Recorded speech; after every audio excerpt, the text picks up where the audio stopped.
Tapi ya, kali ini kita kedatangan Bung Leonard Panjaitan ya? Leonard Panjaitan. Leonard Panjaitan lah, lu kenal. Beliau ahli sustainability berlanjutan. Ya. Berkelanjutan ya. Dari beliau dapat gelar masternya dari Universitas Indonesia. Kemudian juga beliau sebagai konsultan ya. Iya. Sebagai konsultan dan tentunya aktif di Badiklat ya. Badiklat, betul. Aktif di Badiklat. Bahkan kemarin ikut pelatihan lagi, katanya juara pelatihan. Ya? Oke, good. DKI. Oke, selamat bro. Dan nasional. Nah, sekarang kita bicara mengenai kelanjutan yang ada kaitan dengan hutan ya. Hutan dan pelestarian alam. Setuju. Biar gimana lingkungan itu kan faktor terpenting ya, dari corporate ataupun dari satu lingkungan ya, Yo. Setuju. Nah, sekarang sebelum lebih lanjut, kita ingin tahu nih apa arti sustainability ini apa nih? Oke, terima kasih Pak Agus. Dalam forum yang sangat bermanfaat ini, temanya sangat menarik Pak. Sustainability, sustain. Artinya kalau bahasa Inggrisnya itu, bahasa Indonesianya bertahan, berlangsung. Berlanjut. Oke. Kalau di sustainability berarti keberlanjutan, keberlangsungan, kebertahanan, bisa juga seperti itu. Oke. Jadi itu artinya adalah keberlanjutan, tapi berlanjutnya antara aktivitas manusia, alam, dan corporate atau perusahaan-perusahaan itu saling seimbang, selaras, harmonis. Oke. Jadi kalau dalam dunia sustainability itu dikenal 3 unsur penyeimbang, yaitu 3P, biasanya orang menyebutnya itu people, profit, planet. People terkait ke manusianya, kemanusiaannya, masyarakatnya yang menghuni alam ini, terus planetnya adalah bumi kita berpijak, ya kan, ekosistem, terus juga seluruh alam indah ini tuh adalah di planet. Terus ada profit. Nah, profit itu kalau di dunia corporate harus saling menguntungkan. Menguntungkan bukan hanya buat perusahaan secara material, tapi menguntungkan juga buat masyarakatnya sebagai penjaga atau pelestari alam, termasuk untuk kebertahanan, keberlangsungan si alam itu sendiri dalam melakukan regenerasi. Jadi kita mengambil manfaat dari hutan, dari alam, dari perairan, dari seluruh ekosistem ini ya. Mereka juga harus tanda kutip bisa menguntungkan untuk keberlangsungan mereka juga sebagai makhluk hidup.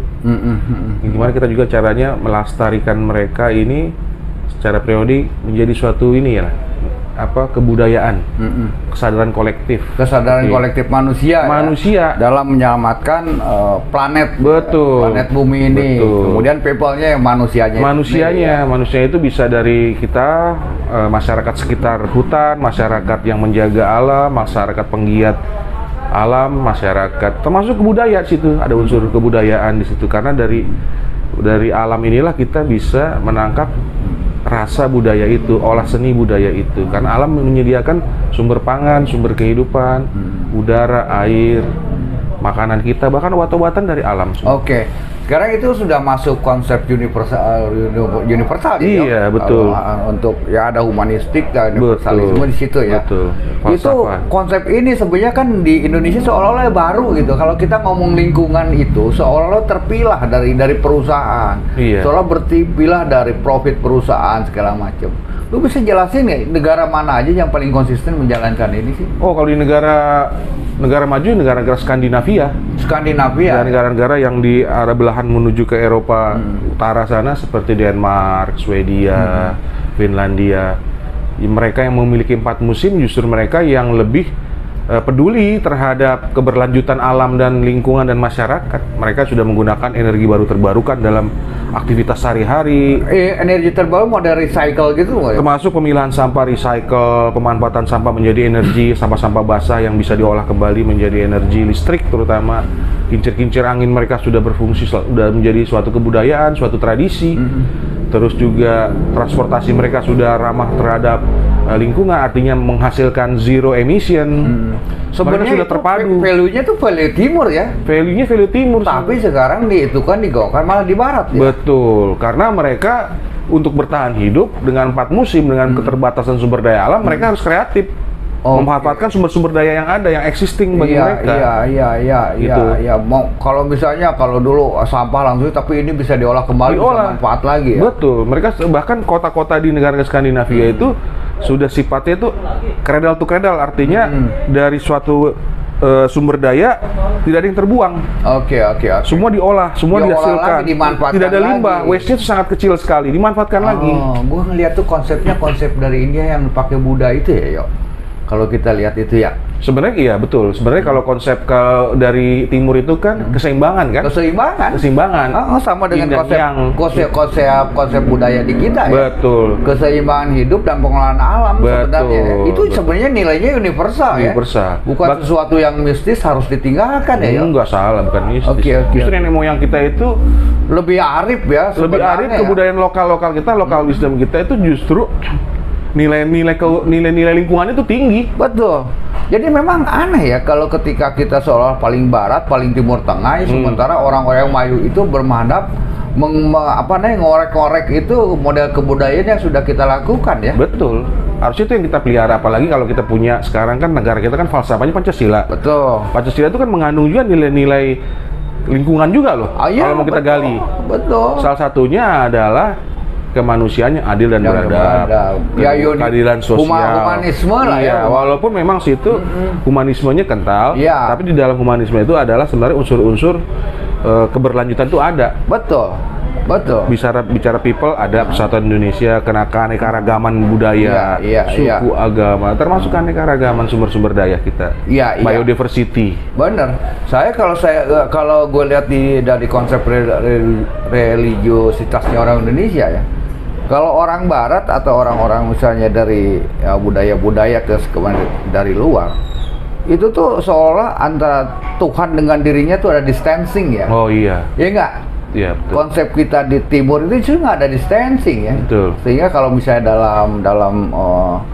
dalam pepatah-pepatah Nusantara misalnya bahwa lebih jauh otot suara kalian dengan Tuhan daripada saking dekatnya ya. Nah itulah yang menciptakan manusia menjadi mistis spiritualitas yang disebut religiositas. Betul, religiositas. Ya. Bung Karno bilangnya berkepribadian dalam kebudayaan. Itu dia kita ngomong itu deh. Berkepribadian dalam kebudayaan itu sangat tinggi sekali nilai-nilai filosofinya, termasuk humanisme, lingkungan hidup, gotong royong, persatuan, ada semua di situ. Termasuk hubungan relasi kita beragama itu ya. Berkebudayaan dalam kepribadian. Bukan berarti agama itu menjadi suatu yang kalau Soekarno bilang itu beragamalah tapi tidak menjadi ego beragama. Seperti itu. Betul. Yang Islam menjadilah Islam Nusantara. Yang Kristen menjadilah bukan Kristen Yahudi tapi Kristen Indonesia Nusantara. Bagaimana agama-agama itu sesuai dengan pola tingkah laku kita di Indonesia. Yang positifnya tentunya, yang universalnya ya, bukan yang negatifnya ya. Nah ini ya, gue pengen gimana? Bukan memaksakan menundukkan ya konsep kearifan lokal ini dengan sustainability itu ya, ini konsep keberlanjutan itu terutama masalah lingkungan ini yang parah kan kita lingkungan di sekarang. Betul, deforestasi. Nah gue khusus tarik ke daerah gue misalnya tentang Gunung Sepuh tuh kalau gue dengar sekarang kan sudah dipatok jadi wisata, nggak jelas gimana. Mungkin lu punya pendapat nggak mengenai konsep sustainabilitasnya ini nih? Jadi alam itu kan sebenarnya punya mekanisme sendiri, jadi mengatur dirinya sendiri. Jadi kalau alam itu jadi dalam istilah ekologi itu ada carrying capacity-nya alam. Nature itu punya carrying capacity. Ketika dia tidak bisa menampung, tidak bisa menampung atau memenuhi dari kapasitasnya, alam itu akan melakukan penyimpangan dalam tanda kutip. Misalnya terjadinya erosi, terjadinya bakal banjir. Ada penyimpangan sebenarnya. Iya, itu karena sebenarnya alam itu Dia punya hukumnya sendiri. Bukan alam yang menyimpang sebenarnya. Bukan alam yang menyimpang. Efek daripada tindakan-tindakan aktivitas manusia itu mengakibatkan alam itu menyeimbangkan dirinya.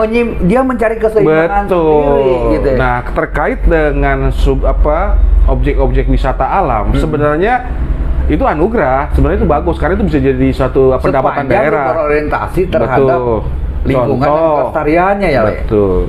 Contoh misalnya daerah ekowisata, ekoturisme. Sebenarnya Indonesia kan kalau dari sisi pariwisatanya, ekoturismenya luar biasa, ekoturismenya itu. Nah, itu yang harus di ekoturisme, ekowisata bahasa Indonesia. Jadi itu yang harusnya itu dikembangkan secara maksimal oleh semua stakeholder, terutama pemerintah daerah, kementerian dan seluruh aktivis yang terlibat lah para pemangku kepentingan. Betul. Bukan hanya sekedar masyarakat atau terpilah-pilah ya. Iya. Apalagi diserahkan seterusnya ke pengusaha, kayaknya nggak jalan banget tuh lah ya. Iya, betul.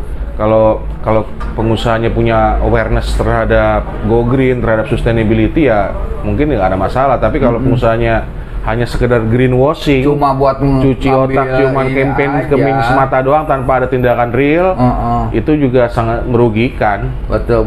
Istilahnya omdo. Nah, terkait gunung nih, gunung di Indonesia kan banyak tuh gunung-gunung aktif, gunung volcano yang aktif. Sebenarnya itu kan bisa dimanfaatkan banyak itu untuk termasuk pemanfaatan energi baru terbarukan, ekowisata. Terus juga perkebunannya dari sisi kayunya, pemanfaatan hasil kayu hutan. Nah, itu kalau diolah dengan keseimbangan, harusnya mereka tidak mengalami erosi, tidak mengalami pengundulan hutan. Nah, terutama kan sekarang problemnya kalau di Jawa Barat kan penduduk padat. Jadi penduduk padat, sehingga penduduk-penduduk yang di pedesaan itu ketika dia bercocok tanam, lahannya kan sudah berkurang. Di permukaan, di bawah itu kan sudah dijadikan bangunan hotel, ya kan, bangunan-bangunan komersial, toko, pusat-pusat sentra-sentra ekonomi, sehingga dia untuk bercocok tanam dia harus naik ke atas.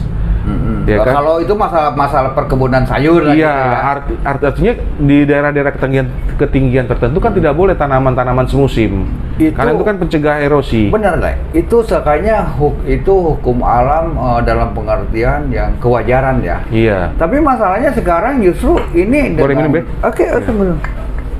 dengan alasan wisata itu justru mereka malah kayak seolah-olah yang paling malah nih, seperti memindahkan kota ke hutan, Le. Iya nggak? Betul. Nah, ini mungkin kita harus berkirim di konsep keberlanjutan, kebertahanan itu ya, yang sedang ini. Mungkin masalah di kita sebenarnya ya, masalah RUTR-nya ini dan keberpihakan gimana ya, Le? Gua agak confused juga ya cara menilai ya. Ada istilah PAD lah segala macam. Iya, kepentingan ekonomi. Sehingga ini tidak terpikirkan gitu. Tuh, jadi gini, sebenarnya ini dilema antara kepentingan ekonomi dengan kepentingan lingkungan. Kepentingan sustainability. Jadi seharusnya itu bukan dipertentangkan. Setuju, wah. Seharusnya mereka saling melengkapi. Antara kepentingan ekonomi, bisnis, tidak berbenturan. Kepentingan ekosistem. Ekosistem itu udah termasuk juga lingkungan hidupnya, kebudayaan lokalnya. Iya, kearifan lokal. Kearifan lokalnya. Karena dari situlah mereka lahir besar membudaya kan. Betul. Nah, sebenarnya itu tidak perlu dipertentangkan, justru saling melengkapi mereka. Cuman kadang-kadang kan mereka butuh jangka pendek. Nah, itu ada kepentingan para pengusaha yang jangka pendek. Pengusaha jangka pendek nih, Le. Betul. Padahal bicara lingkungan harus jangka panjang. Harus jangka panjang. Betul. Lu bayangin aja, lu 1 tahun paling pohon itu lebarnya bisa berapa senti sih cuman ya. Nah, ini ditebas untuk jangka pendek gitu. Nah, itu deh, mengenai kearifan lokal, gua rasa di Jawa Barat, gue yakin apalagi di Bali ya. Itu kaitannya dengan wisata lah, dengan pertanian, justru itu bisa saling melengkapi kalau gue lihatnya. Di Bali justru keaslian itu ya, keaslian gitu. Orang-orang Barat mungkin lebih tertarik daripada dia merasakan suasana Eropa atau suasana kota ya, ini ya. Nah, kenapa gitu ini tidak dijadikan model blueprint wisata di Indonesia ya? Model taruh gini, Le. Kemarin misalnya ada mengenai kelaparan karena Covid gitu ya. Itu masyarakat Cipta Gelar, masyarakat di perkampungan adat di Jawa Barat, mereka happy nih. Kenapa? Mereka punya lumbung padi, punya musim tanam, musim panen yang teratur, punya pengairan model kalau di situ Subak kan kalau di pengairan kita yang teratur. Dan mereka yang penting mengenai keberlanjutan ini nih, orang Sunda itu ya di daerah Pasundan ini, mereka punya model konsep ya, konsep tata ruangnya itu membagi tiga macam. Satu hutan larangan yang benar-benar konservasi itu ya. Konservasi. Kemudian yang penampang ini. Nah, kemudian yang ketiga itu tempat daerah-daerah baladahan misalnya untuk ekonomi gitu. Ini kan sebenarnya secara kalau kita ngomong masa universalisme mengenai konsep keberlangsungan, kayaknya gitu kan bisa diterapkan di Indonesia ya. Itu sangat cocok.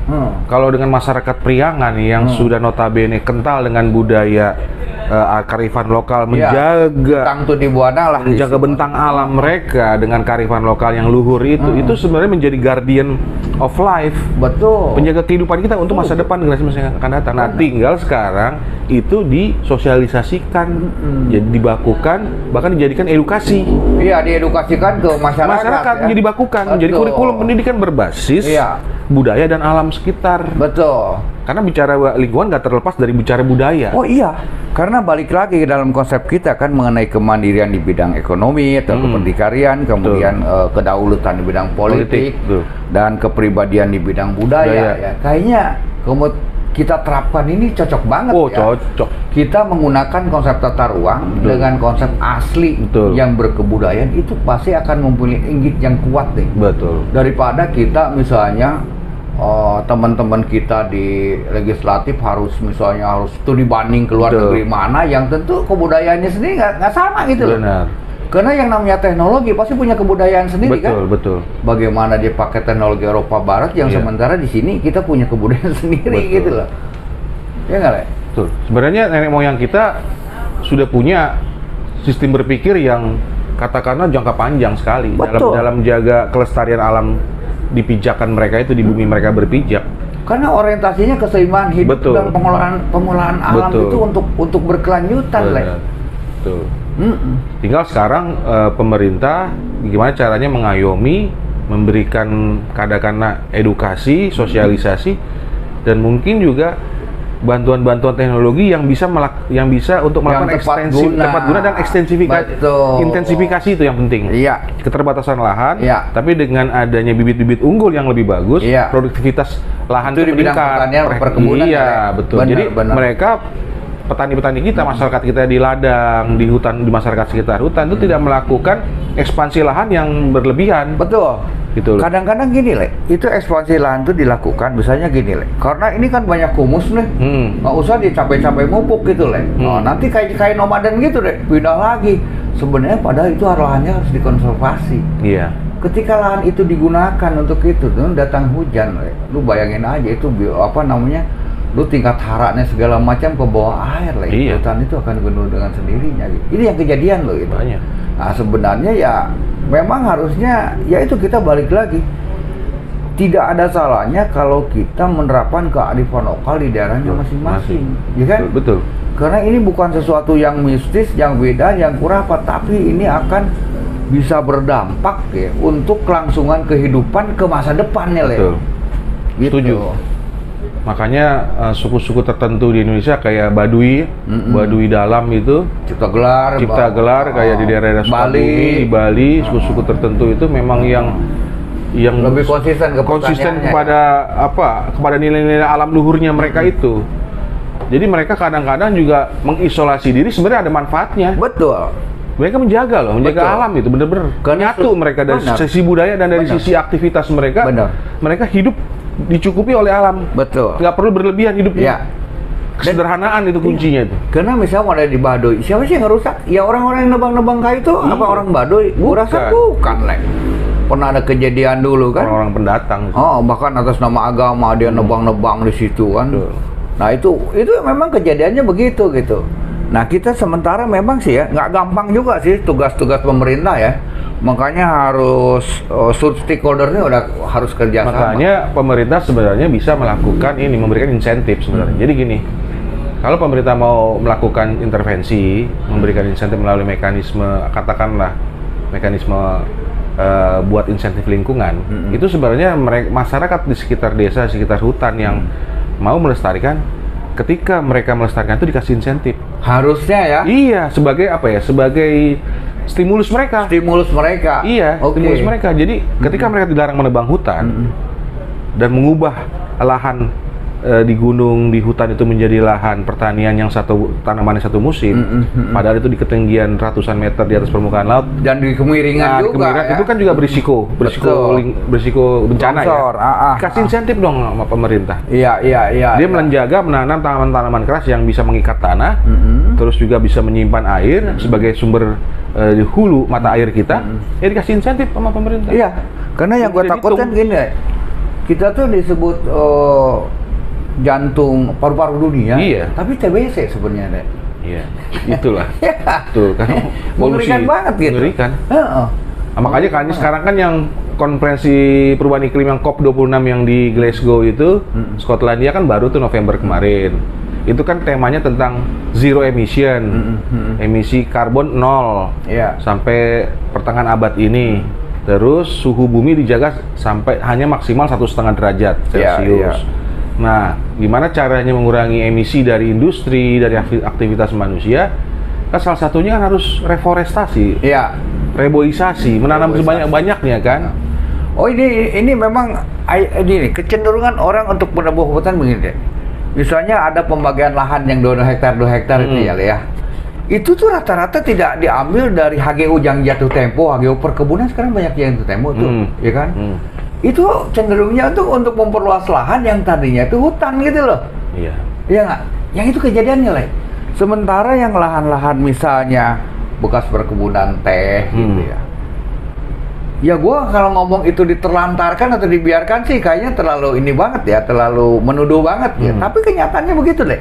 Itu di daerah Bandung Selatan lah ya, sampai berbatas dengan Cianjur. Itu kan banyak kebun-kebun teh yang dianggap tidak produktif. Nah, sekarang diganti sama perkebunan stroberi.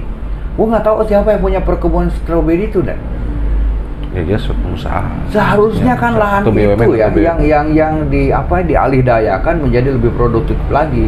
Karena blueprintnya kan udah jelas daripada dia membuka hutan baru gitu untuk dialih fungsikan jadi lahan pertanian atau wisata kan gitu kan. Nah, sekarang ini kan kita itu pertama bukan seperti menegakkan benang massa gitu, Pak. Karena kan ini belum hancur banget lah. Betul. Memang udah hancur tapi masih kita bisa. Tentunya gue juga tidak terlalu keinginan untuk revolusi untuk misalnya membenturkan gitu ya. Membenturkan ini ya, untuk membenturkan keadaan ngadu-ngadu antara pemerintah dengan legislatif dengan masyarakat, enggak. Sekarang pola kerja sama ya yang ideal ya dalam rangka kolaborasi. Lu sebagai konsultan sustainability ini gimana lu skupnya bukan satu perusahaan nih lu melihat skupnya satu daerah gitu loh, di lebih kolosal lagi ya. Gimana caranya Ya pertama kita harus mempengaruhi kebijakan pemerintah daerah. Masuk ke situ dulu. Kita kontrol supaya tidak terjadi perubahan stakeholder di daerah kayaknya, karena ada DPRD juga di situ. Jangan sampai terjadi perubahan lahan, tata guna lahan itu menjadi areal-areal yang bukan untuk untuk jalur hijau, untuk ruang terbuka hijau. Seperti itu. Jadi itu harus jelas juga dikawal dari sisi kebijakannya. Nah, kalau memang misalnya kan begini, kita kan sekarang proyek infrastruktur banyak di Indonesia nih, jalan tol, pelabuhan, food estate, terus pembukaan lahan gambut untuk 1 juta hektar untuk pangan kan di Kalimantan Tengah. Ya memang kalau memang itu zonanya diperuntukkan itu, ya harus dilakukan mitigasi risiko. Termasuk adaptasinya bagaimana? Yang aneh lah kalau ada perubahan iklim Iya itu. Kan perubahan iklim kan mitigasi dan adaptasi. Mitigasi mencegah. Adaptasi ya kalau sudah kadung terjadi risiko bencana, ya bagaimana kita bisa hidup dengan sustainable di area itu. Nah, itu harus dari kebijakannya. Kedua dari pemantauan atau pengontrolan dari mulai masyarakat, media massa, LSM, tokoh-tokoh budaya, itu harus terlibat. Iya.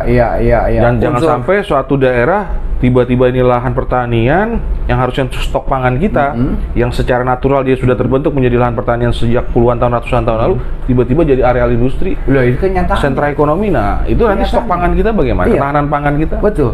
Jadi memang ya harus menebang hutan lagi, naik ke atas. Itu konsepnya gini, Le.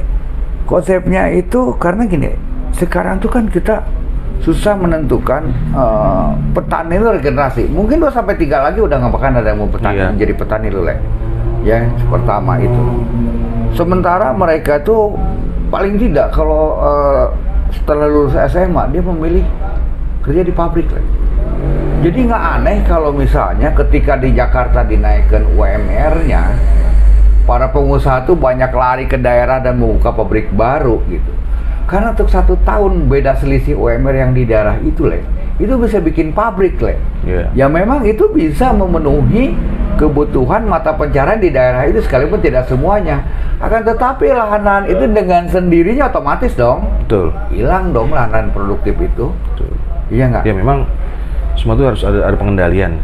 Jadi kalau misalnya masyarakat Indonesia ingin kembali menjadi masyarakat agraris, atau orang-orang di Jakarta, kota-kota besar ingin kembali ke desanya, membangun desanya, ya pertama kuasai dulu teknologi pertanian saat ini. Ya. Itu pertama kan. Banyak tuh di internet, bahkan di literatur kita kuasai teknologi tempat guna yang cocok untuk areal tersebut. Kedua, kan kalau kita bertani kan itu ada musimnya kan, musim tanam sama musim panen. Nah itu kan nggak setiap hari kita bisa memanen. Nah itu harus kita ada pola apa, kita ganti apa, misalnya kita beternak, ya kan? Atau ada kita, model tumbang sari lah kalau dulu gitu ya. Atau kita selingi dengan beternak, beternak ayam, beternak kambing, bahkan perikanan. Iya kan? Konsep-konsep gitu ya. Jadi harus dikombinasikan tuh supaya kita dalam 1 tahun dia penuh tidak berhenti ya. Iya, jadi produktif. Betul. Tidak berhenti. Benar. Nah, tapi masih ada kegiatan. Untuk itu pemerintah mempermudah modal usahanya. Ketika masyarakat di kota besar sudah jenuh ingin kembali ke desa, dan dia sudah katakanlah punya gelar, punya keinginan, mungkin punya jaringan, ya pemerintah kasih insentif ke dia. Gitu loh. Jadi kita istilahnya kembali ke zaman masa lalu tapi dengan konsep teknologi yang kekinian gitu loh. Jadi mereka ketika kembali ke desa ya lebih produktif, masa desanya makan lebih maju. Di situ kan bisa mengolah tanah, budidaya perikanan, terus bisa peternakan, semua masuk situ. Termasuk nanti kalau desanya cantik, hijau, asri kan bisa jadi ekowisata. Itu dia, Le. Bisa membangun irigasi. Yang sekarang tuh pertanian atau perkebunan apapun namanya itu harus orientasinya dengan wisata kayak untuk mencari nilai lebih di situ ya. Karena kalau kita mau pingin misalnya narik wisatawan dari luar negeri, dia itu kan nggak pingin datang ke sini seperti di negerinya. Seperti kenapa Bali lebih terkenal karena bagi dia tuh ada sesuatu yang unik gitu dibanding dengan keseharian. Nah, kecenderungan wisatawan di kita, penggiat wisata di kita itu justru ya itu deh, kayak seperti memindahkan kota ke hutan gitu loh. Betul. Malah itu yang merusak gitu ya. Merusak. Terus masalah sistem, masalah iklim. Gue dulu tuh waktu zaman gue kecil tuh nggak pernah tuh dengar ada badai gitu ya. Sekarang nggak ada badai gimana? Lu lihat nggak pasir-pasir tuh gunung-gunung kecil tuh ditebas untuk nguruk jalan tol atau reklamasi untuk bahan-bahan untuk. Pada akhirnya kalau dulu tuh misalnya di sebelah gunung ini hujan, di sebelah ini enggak. Nah, dengan diratakan kebayang nggak lo? Bayang. Itu pertemuan angin di situ. Jadi nggak seimbang kan? Nggak seimbang. Jadi perputaran udara, tekanan udara juga jadi nggak seimbang. Nah itulah risiko bencana. Iya kan? Itulah kita makanya jangan alam melakukan penyimpangan. Alam tuh punya hukumnya tersendiri. Ada hukum alam tersendiri. Kalau misalnya lo gunung itu lo misalnya kalau misalnya orang Sunda tuh gunung tuh temenang dilebur, jadi nggak boleh dirusak gitu. Lebak aslinya daratan nggak boleh dirusak juga gitu. Maksudnya itu ya itu, Le. Karena biar gimana tuh ada kaitan, pasti alam itu akan mengambil haknya. Melihat dia misalnya selain bukan penyimpangan tapi penyesuaian. Alam melakukan penyesuaian. Itu dia punya jalannya sendiri. Betul. Kalau misalnya gunung itu gundul pasti banjir. Benar. Itu bukan penyimpangan alam, tapi hukum alamnya begitu kan? Betul. Nah itu dia, Le. Oke, Le, untuk yang ini, Le, untuk terakhir nih. Ya kita ngomong masalah kolosal satu daerah ya ini. Kayaknya kalau gue ngomong Indonesia tuh kan ada spesifikasi peristiwa ini. untuk satu daerah gitu ya. Jadi di kita tuh orang-orang di daerah Jawa Barat di daerah Sunda tuh umumnya punya konsep mengenai tata lahan tuh membagi 3 lahan yang gue jelasin tadi ya. Situ ada hutan Leuweung Larangan yang disucikan. Oke lah, sekarang hutan itu tidak disucikan misalnya ya, karena ada keterikatan dengan masalah akidah atau apalah gitu ya. Terserah mereka lah. Paling tidak ada konservasi. Paling tidak konservasi ini ada bukan regulasi, tapi ada aturan-aturan hukumnya yang mengatur bahwa daerah ini tidak boleh dirusak. Gitu. Kemudian dalam sistem sustainability yang begitu tuh menjadi perhitungan nggak? Oh iya. Jadi kalau di sustainability itu ada 4 konsep North sesuai 4 arah mata angin. Jadi sustainability itu harus keseimbangan 4 unsur. Keseimbangan? North itu utara ya? Utara. Kalau di sustainability itu namanya nature. Terus ada juga east, timur. East itu ada faktor ekonomi. Oke. Terus ada south, selatan. Itu artinya society, harus masuk ke sini perlindungan masyarakat. Terakhir adalah west, barat. Bahasa Inggrisnya well-being atau manusianya. Manusianya yang melaksanakan kegiatan itu juga harus seimbang keempat unsur ini. Jadi kalau bicara sustainability, selain tadi 3P, people, profit, planet, ini keempat arah mata angin ini punya nilai-nilai yang harmonis nih. Ini harus diseimbang nih.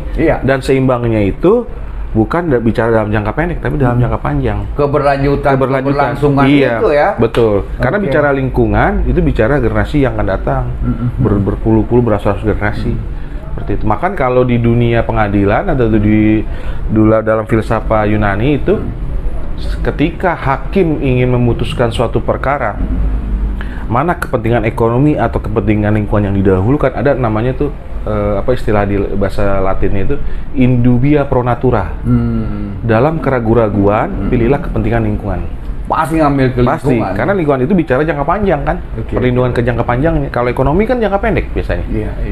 Kayak indubia pro natura, natura nature kan. Dubia itu doubt, artinya keraguan-raguan. Istilahnya kalau bahasa Inggrisnya benefit of the doubt. Gitu. Jadi manfaat dari ragu-ragu. Manfaat ragu-ragu itu ya pilih lingkungan hidup. Sebenarnya kearifan lokal gitu tuh kalau nggak amat ya universal. Ya jadi universal. Humanis sebenarnya. Betul. Kalau kita lihat itunya ya, model lu tadi jelasin 4 kan, misalnya di kita ada 4 ke 5 panjer gitu. Utara, selatan, barat, timur, tengah-tengahnya diri kita sebagai man, sebagai person gitu ya. Jadi 4 itu langsungnya tuh keselarasan hidup, keseimbangan hidup dan keberlangsungan hidup ya. Dan di situ Tuhan ada. Tuhan sebagai pencipta kan? Pencipta alam. Kalau kita merusak ciptaan Tuhan, yang terdiri dari manusia, binatang, tumbuh-tumbuhan kan, sebenarnya kita berdosa juga secara ekologis. Itulah dalam konsep kearifan lokal, bahwa kebudayaan kita, di dalam kebudayaan kita tuh tidak ada distancing antara kita dengan Tuhannya.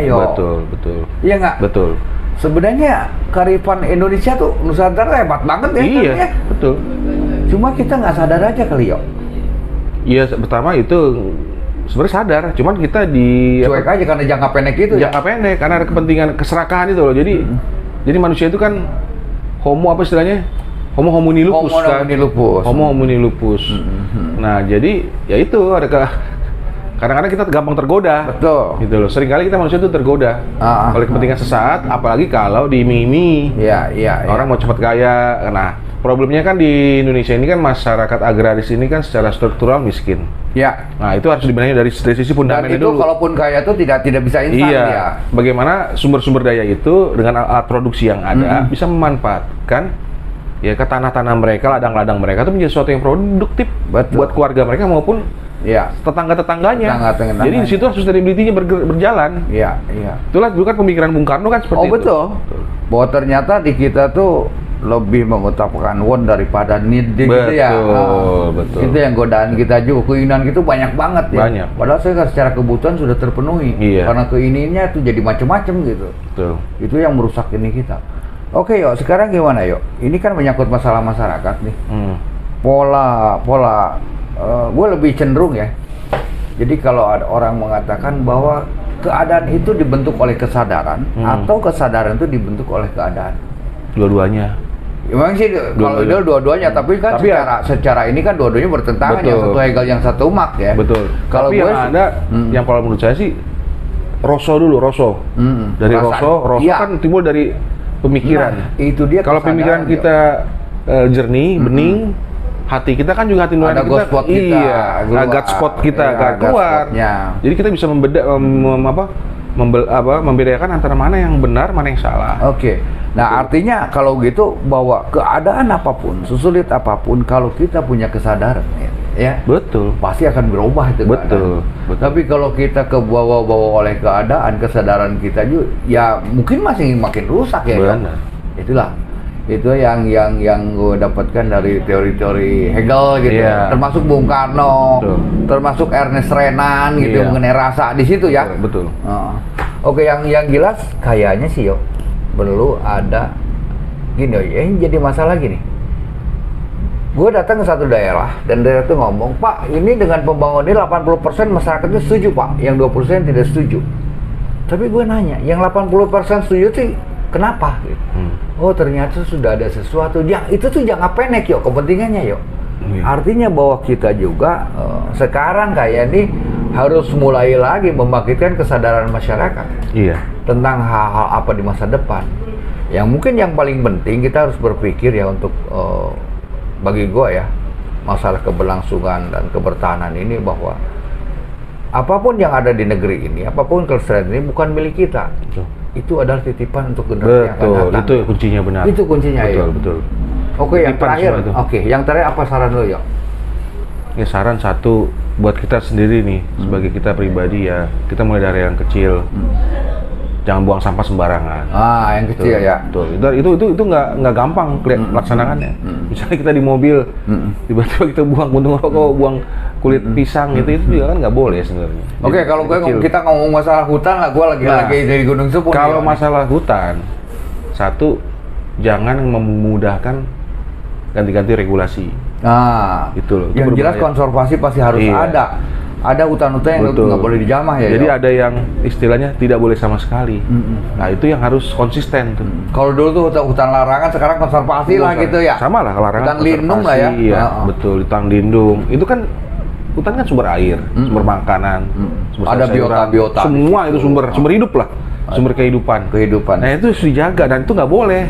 Betul. Itu sama sekali nggak boleh. Mau pemerintahnya mau ganti, kepala daerahnya ganti, ya nggak boleh dong. Ya, harusnya di situ tuh memang begitu ya. Betul. Terus kedua ya, supaya alam kita tetap terjaga, produktivitas kita harus ditingkatkan melalui pendidikan. Artinya gini, ekonomi Indonesia kan dihasilkan dari ekonomi Indonesia kan dihasilkan dari sumber daya alam kan. Padahal itu ekstraktif. Betul. Ekstraktif. Nah, itu kita harus mulai berganti ke industri yang sudah pada teknologi, yang sudah efisiensi. Iya. Nah, kalau kita masih menggali-gali alam, menggali-gali tanah untuk apa di devisa ekonomi, kan habis itu lama-lama. Jadi revolusi hijau juga nantinya, jadi buat ini juga banyak penyakit. Sumber mineral kan terbatas. Gitu. Apa kita terus perlu batu bara terus menerus kan? Karena habis juga ada batasnya. Iya, ada batasnya. Seperti itu. Nah, kita harus, itu kan lewat pendidikan. Di kesadaran kolektif itu edukasi itu. Kesadaran kolektif itu dibentuk melalui pendidikan, dan itu kan pendidikan itu kan nggak bisa sejenak, terus lama. Gitu. Secara terus menerus ya. Nanti jadi suatu kekuatan, itu jadi apa ya? Suatu keabadian lah. Oke, enak banget nih ngobrolnya. Mungkin di lain waktu kita ketemu. Siap, makasih banyak Pak Agus. Lu ke daerah gue lah, di situ kita sambil ngopi-ngopi di Gunung Patuha. Iya, di Gunung Patuha. Saya pernah dulu ke Cianjur Selatan tuh, desa lupa saya namanya itu. Desa Cidaun. Oh, itu bisa nembus dari tempat. Iya, saya lewat apa? Ciwidey. Pengalengan. Oh iya, rutenya lewat Ciwidey ya. Lewat Ciwidey. Pengalengan situ 6 jam. Kita pasang itu BNI loh, Pak. Iya, BNI itu bikin program CSR, pasang Pico Hidro. Iya. 3000 watt. Kalau secara tradisional ya, secara konvensional ya, itu ada satu buku yang di Universitas di Baldwin di Inggris ya. Itu yang ditulis oleh Bujangga Manik, itu salah satu putranya pengen. Namanya Cagar Alam Gunung Simpang. Oh, oke. Cagar Alam Gunung terkenal tuh. Cagar Alam Gunung Simpang. Cagar Alam Gunung Cagar Alam Gunung Simpang. Itu jadi hamparan Gunung Sepu itu sebenarnya itu bisa nyentuh ke Garut, ke sana Pangalengan. Dan itu bisa nyentuh ke Cianjur. Betul. Jadi ada di kabupaten. Seperti Cidaun nih pertemuan itu pertemuan kan. betul. Oke. Pertemuan lautnya sebenarnya Bandung nggak punya laut tuh. Betul. 3 daerah itu secara tradisional. Cuma orang sekarang tuh melihatnya, terutama para investor tuh melihatnya bahwa yang disebut Gunung Sepu atau Patuha itu eks letusan gunung pada abad ke-10 dan 13. Yang kawah putih dengan kawah ada geotermal kan itu? Iya. Nah, itu geodipa itu kan, Nah, sekarang udah mulai tuh geodipa tuh di situ tuh mengeksploitasi alam di situ. Gas di situ. Iya. Ya, geotermal. Ini kalau di dalam peta dunia gue lihat Gunung Sepu Patuha itu, aduh gimana ya? Kelestariannya gitu. Sebenarnya gini Pak, kalau untuk geotermalnya itu sebenarnya bagus, itu asal dia bisa ini aja sih, tetap kan kalau geotermal itu kan dia ngambil panasnya bumi, panasnya gunung-gunung berapi yang aktif maupun tidak aktif.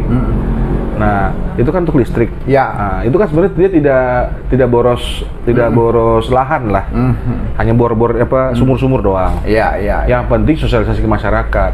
Nah, itulah CSR-nya jalannya gitu-gitu lah kayaknya ya. Bukan hanya sekedar CSR dan membangun di situ juga. Dia membangun pendidikannya sekolahnya diperhatikan iya. Jadi nggak hanya kasih sumbangan, bikin sekolah, kasih buku, alat-alat tulis, pendidikan lah. Gua nggak nyentuh itulah. Karena itu akan terjadi dengan fitnah karena kayak gimana deh. Yang penting kita harus berupaya mengenai pelestarian hutan di situ. Itu ada hubungannya dengan paru-paru dunia. Pasti. Itu ada hubungannya dengan biota di situ gitu. Baik flora maupun fauna, juga untuk kehidupan generasi kita di masa depan. Oke, yuk, terima kasih yuk. Sampai ketemu lagi. Terima kasih banyak Pak Agus. Oke, salam integritas.